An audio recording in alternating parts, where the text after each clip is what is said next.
شماره 1.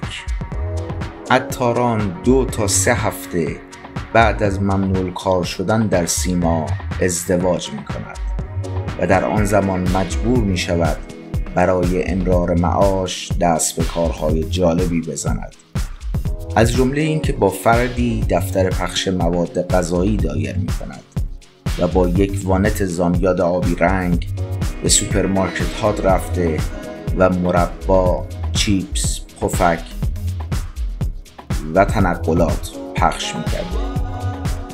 شماره 2. عطاران از آن دست اهالی هنر است که علاقه زیادی به فوتبال و هواداری از تیم‌های سرخابی ندارد.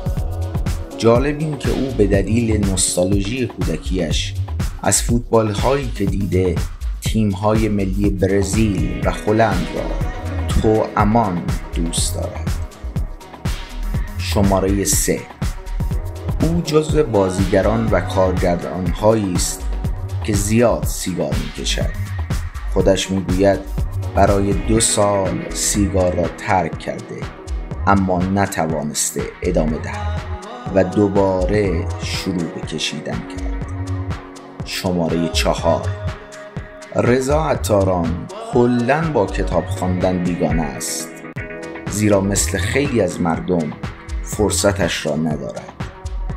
خودش گفته اهل ایمیل، اینترنت و فیسبوک و اینستاگرام نیست. او می‌خواهد موبایل را هم کنار بگذارد تا کلاً از دنیای تکنولوژی دور باشد. شماره 5. رضا برخلاف بسیاری از ستاره ها نه ماشین دارد نه دلبسته این 4 چرخ پرزرق و برق است.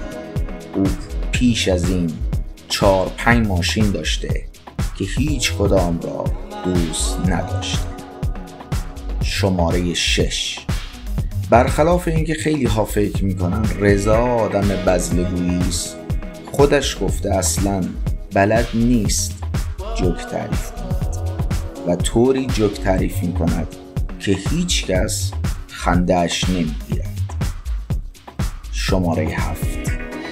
عطاران در یک خانواده نسبتاً پر جمعیت رشد کرده و 4 برادر و خواهر دارد که هیچ کدام مثل او در کارهای هنری فعالیت نمی‌کند.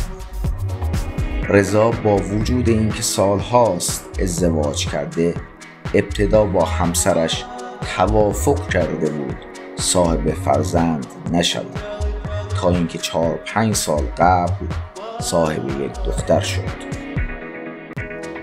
شماره 8. پدر رضا از ابتدا هیچ علاقه‌ای به شغل او نداشت. آقای عطاران بزرگ کارمند دفتر ترمینال اتوبوسرانی مشهد بوده و زمانی که رضا در نوجوانی برای گروهی از دوستانش اجرای خانگی داشته از راه میرسد و همه مهمانها را بیرون میریزد. شماره 9. مدتی گفته شد عطاران با مدیری قهر است، اما خودش گفته به دلیل نوع کارهای مدیری و کاراکترهایش دوست ندارد در کارهای او بازی کند. البته عطاران گفته از خدایش است مدیری در کارهای او بازی کند. این زوج بعد از سالها از حضور در برنامه ساعت خوش در سریال قلب یخی با یکدیگر همبازی شدند. شماره 10. عطاران سال 1373 در 26 سالگی ازدواج کرد.